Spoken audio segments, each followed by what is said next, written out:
Las primeras profecías sobre el gran monarca. Muchos piensan que las profecías sobre el gran monarca forman parte de un mito creado por intereses políticos, imperiales o legitimistas, que fueron utilizadas para reforzar sus argumentos, dar trascendencia o simplemente como fuente de esperanza en ciertos momentos de la historia, por parte de nobles o bandos políticos que apoyaban a posibles pretendientes herederos.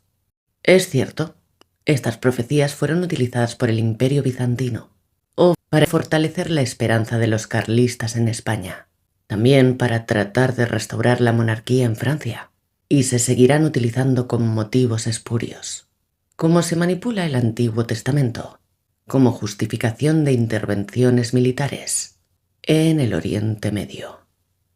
Pero todo esto no hace que dichas profecías sean falsas o no tengan fundamento teológico. Evidentemente, hay profecías falsas sobre el gran monarca, pese a que tantos divulgadores las den como válidas y aparezcan en el mismo lugar que las auténticas, contradiciéndose unas con otras, porque a ellos no les importa hallar textos fidedignos sino alimentar la curiosidad malsana de sus seguidores, sabiéndose propagadores de falsedades y promotores de falsos videntes que se diluyen como azucarillos al someter sus mensajes a la teología y la doctrina católica. A esta corriente de buscadores del misticismo y de novedades los llamamos novedistas, y a la plaga de manipuladores que se aprovechan de nuestra ignorancia nos parece adecuado tildarlos de buhoneros o vendedores de elixires. Queremos dirigirnos ahora a los que piensan que la monarquía ha muerto como institución. Es evidente que por la degradación a la que han llegado las monarquías europeas, solo podemos atisbar un futuro negro para estas familias, y lo intensifican con su corrupción y su afán por mantener un alto nivel económico, pero sobre todo por alejarse de Dios en su gran mayoría. Y es que estamos al final de una etapa de lo que el historiador Polibio, en torno al año 200 a.C., denominó oclocracia, la cual es la última fase de la anaciclosis, o la sucesión cíclica de los distintos regímenes políticos. Cada uno de estos regímenes perece por la corrupción y el caos, y da paso al siguiente periodo. Polibio detalló la transición de 6 formas de gobierno, 3 que podríamos llamar buenas y 3 que podríamos calificar de malas o degeneradas. La primera, la monarquía, gobierno virtuoso de un solo líder. La segunda, la tiranía, que podría definirse como una degeneración de la monarquía, cuando el líder abusa de su poder. En tercer lugar, la aristocracia, definida como gobierno de los mejores virtuosos, en pro del bien común. En cuarto lugar, la oligarquía, ese gobierno de unos pocos, definida como una degeneración de la aristocracia, donde los gobernantes buscan su propio beneficio. En quinto lugar, la democracia, que es gobierno del pueblo, que surge cuando la población se cansa de la oligarquía. Y ahí llegamos al sexto punto, que es la oclocracia, o tiranía de la mayoría, definida como una degeneración de la democracia, en un gobierno del vulgo o del caos. Polibio llamó oclocracia al fruto de la acción demagógica en la política, cuando la democracia se mancha de ilegalidad y violencias. Con el paso del tiempo, se constituye la oclocracia. Según la teoría de la anaciclosis, la oclocracia se presenta como el peor de todos los sistemas políticos, el último estado de la degeneración del poder. Según el contrato social de Jean-Jacques Rousseau, se define oclocracia como la degeneración de la democracia. El origen de esta degeneración es una desnaturalización de la voluntad general, que deja de ser general tan pronto como comienza a presentar vicios en sí misma, encarnando los intereses de algunos y no de la población general, pudiendo tratarse esta de una voluntad de todos o voluntad de la mayoría, pero no de una voluntad general. Esto pasó con la Revolución Francesa. Según el filósofo escocés James Mackintosh, la oclocracia es la autoridad de un populacho corrompido y tumultuoso, como el despotismo del tropel, nunca del gobierno de un pueblo. Un ejemplo de esto lo vemos en Pedro Sánchez y el progresismo en general cuando hacen declaraciones que no van dirigidas al conjunto de los españoles, sino simplemente a sus votantes, conscientes de la mentalidad de colmena creada por la manipulación mediática y la ingeniería social. Estos políticos mantienen el poder creando conceptos y tendencias que el votante incondicional asume como propios, sin someterlos a su propio juicio o a la sensatez. A partir de ahí, una vez fabricada la opinión pública, será la masa manipulada la que haga presión en lo público y en lo privado para que se lleven a cabo esas políticas totalitarias, aunque éstas les perjudiquen, pues su necesidad de pertenecer a un grupo social determinado es superior a cualquier razonamiento. Pues bien, teniendo en cuenta la naciclosis de Polibio, esto acabará pronto. Ya no queda más que esperar al hombre providencial, que nos reconduzca a un régimen de justicia verdadera. En este caso, por medio de la monarquía. Pero la liberación no vendrá sin dolor.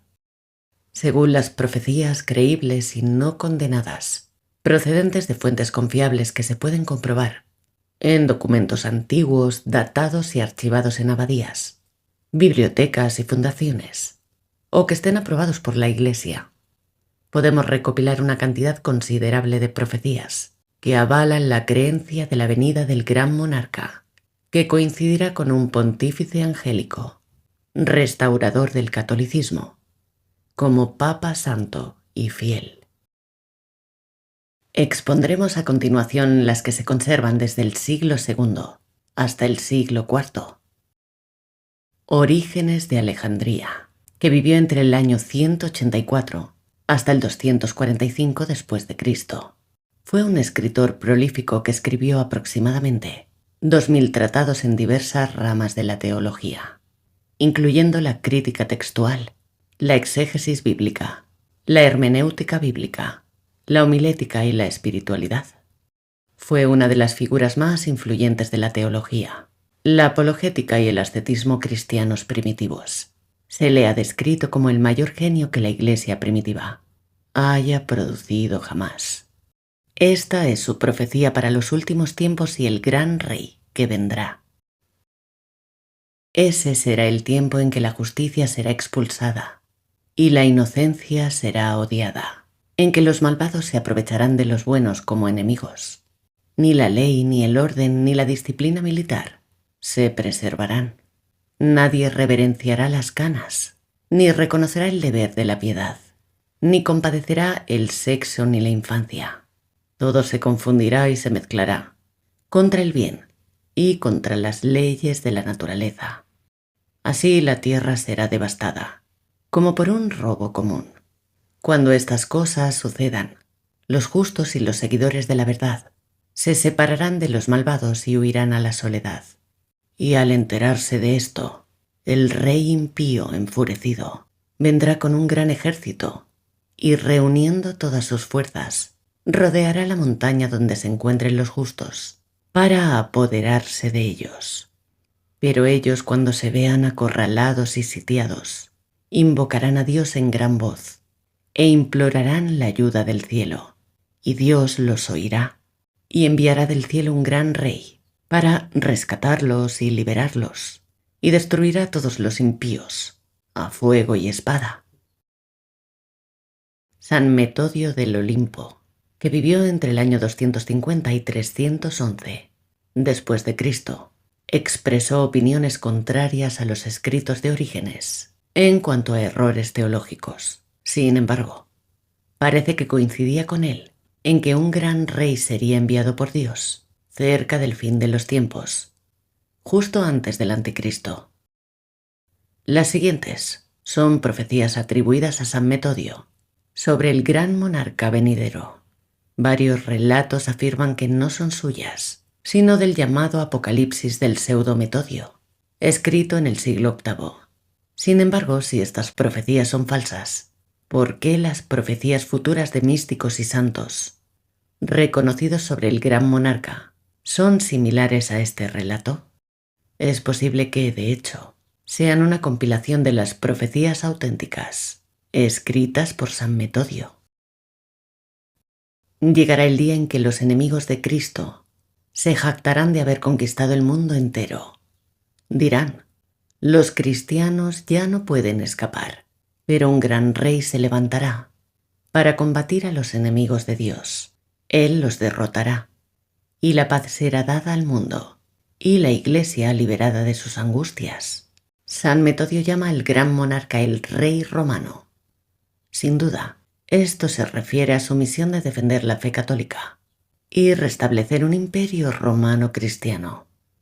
El gran monarca finalmente irá a Tierra Santa, donde morirá tras su reinado. El anticristo aparecerá cuando esto ocurra, cuando el hijo de la perdición se haya levantado.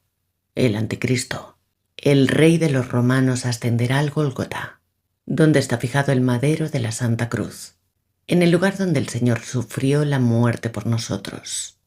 El rey se quitará la corona de la cabeza y la colocará sobre la cruz, y extendiendo las manos al cielo, entregará el reino de los cristianos a Dios Padre. La cruz y la corona del rey serán llevadas juntas al cielo.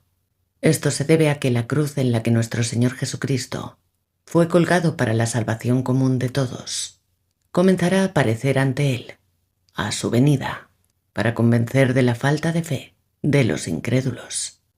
Cuando la cruz haya sido alzada al cielo, el rey de los romanos entregará directamente su espíritu.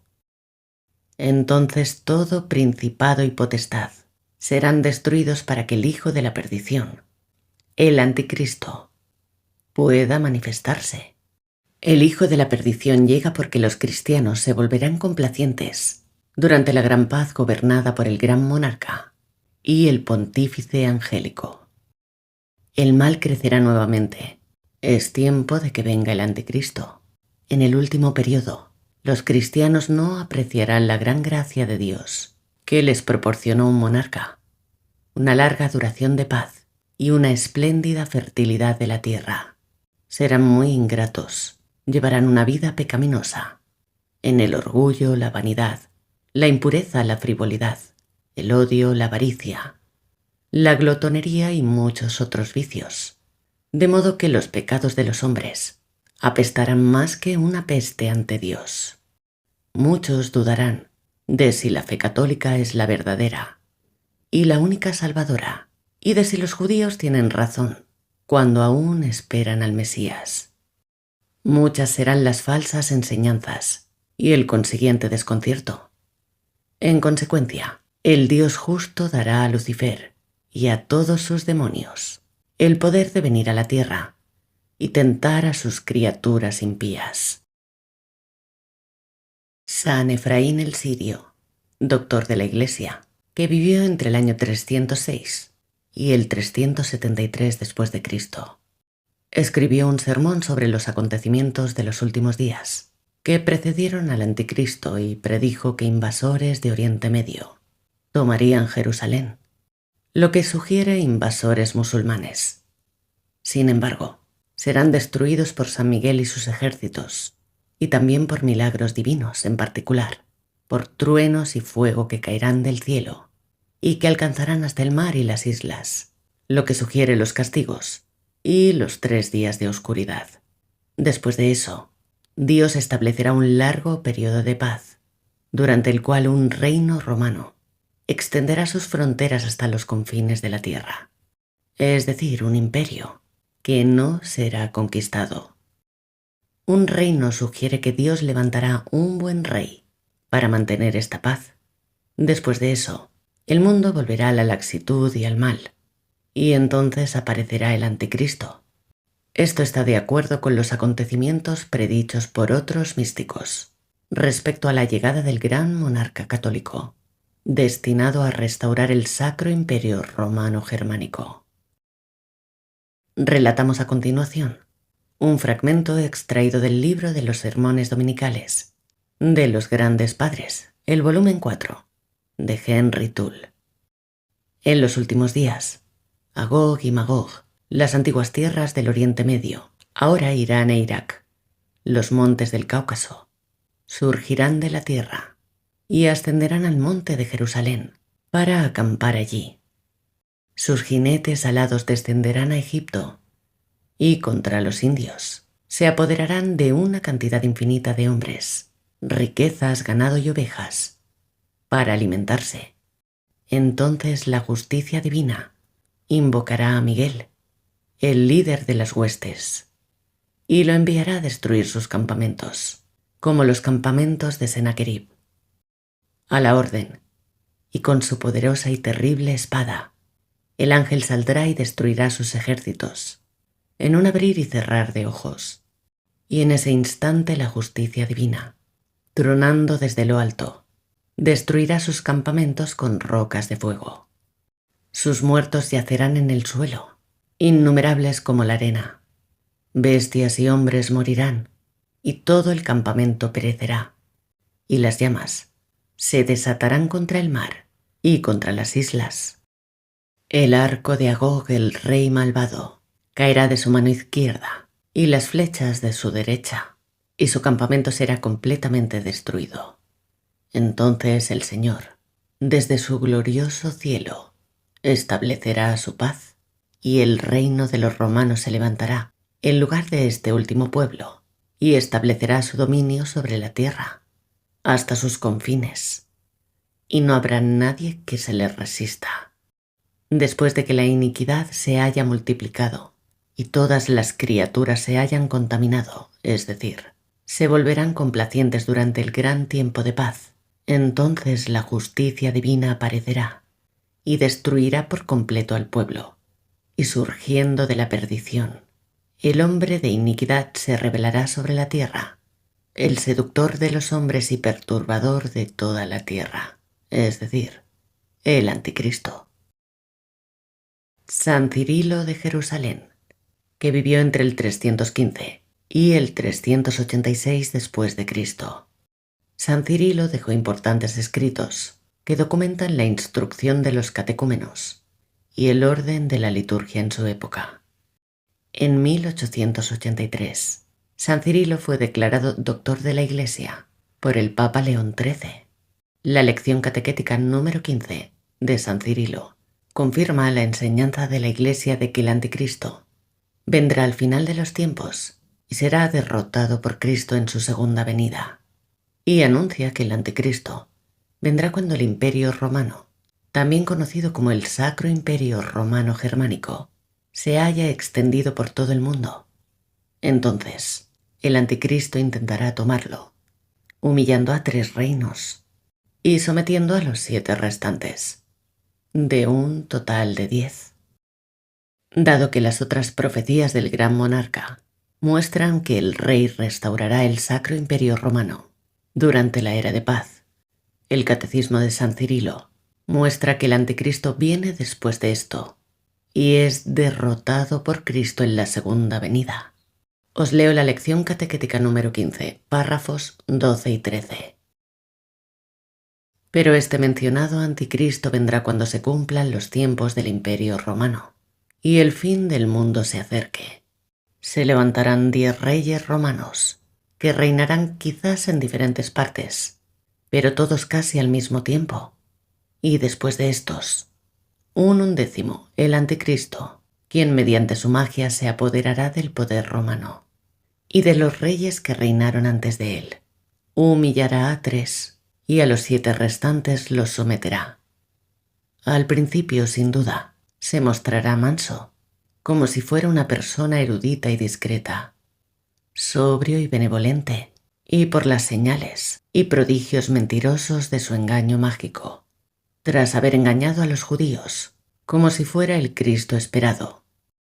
Después se caracterizará por toda clase de crímenes de inhumanidad e ilegalidad, superando a todos los hombres injustos e impíos que lo precedieron, desplegando contra todos los hombres, pero especialmente contra nosotros los cristianos, un espíritu asesino y sumamente cruel, despiadado y astuto. Y tras perpetrar tales actos, durante tan solo 3 años y 6 meses, será destruido por la gloriosa segunda venida del cielo, del Hijo unigénito de Dios, nuestro Señor y Salvador Jesús, el verdadero Cristo, quien matará al anticristo con el aliento de su boca y lo entregará al fuego del infierno. Ahora bien, estas cosas las enseñamos, no de nuestra propia invención, sino habiéndolas aprendido de las Sagradas Escrituras, que se usan en la Iglesia, y principalmente de la profecía de Daniel, que acabamos de leer, tal como la interpretó el arcángel Gabriel diciendo: la cuarta bestia será un cuarto reino sobre la tierra, que superará a todos los reinos, y que este reino es el de los romanos. Ha sido la tradición de los intérpretes de la Iglesia. San Narsés I el Grande, que vivió entre el año 335 y el 373 después de Cristo. San Narsés I el Grande fue un patriarca armenio. Su patriarcado marca una nueva era en la historia armenia. Hasta entonces, la Iglesia se había identificado en mayor o menor medida con la familia real y la nobleza. San Narsés la conectó más estrechamente con el pueblo. En el concilio de Ashtishat promulgó numerosas leyes sobre el matrimonio, los días de ayuno y el culto divino. Construyó escuelas y hospitales y envió monjes por todo el país a predicar el Evangelio. Según la tradición armenia, San Narsés también fue profeta y predijo que cerca del fin de los tiempos llegaría una era de paz, cuando los infieles fueran sometidos por el surgimiento de un imperio romano, es decir, un imperio romano cristiano de Occidente, justo antes de la aparición del Anticristo. Esto estaría en total consonancia con las profecías del gran monarca, ya que este gran rey cristiano de Occidente está destinado a someter todas las herejías e instaurar la última y más grande era de paz antes del Anticristo. La Iglesia armenia creía tanto en esta profecía durante la Edad Media que, incluso después de que los caballeros saquearan Constantinopla en la Cuarta Cruzada, los armenios aún esperaban que los cruzados liberaran Jerusalén de los infieles musulmanes sarracenos, según la profecía de San Narsés. Básicamente, las profecías atribuidas a San Narsés indican que toda opresión vendrá de los infieles al este de Armenia, incluido Irán, por lo que esto también indica opresión musulmana. Esto explica por qué los armenios se alegraron de ver a los cruzados entrar en batalla con los sarracenos musulmanes, pero no era el momento para que se cumplieran estas profecías. San Narsés profetizó lo siguiente: tus fronteras, refiriéndose a Armenia, serán atacadas e invadidas por enemigos extranjeros, y tu reino será destruido como el de los israelitas. Serás esclavizado y maltratado por el hambre, y no podrás liberar tu cuello del yugo de la esclavitud. Pueblos extranjeros gobernarán tus tierras y devorarán el fruto de tu sudor en tu presencia. Serás dispersado, como el viento dispersa las hojas de los árboles. Serás despreciado y tratado sin consideración alguna, como el agua que se arroja a la calle.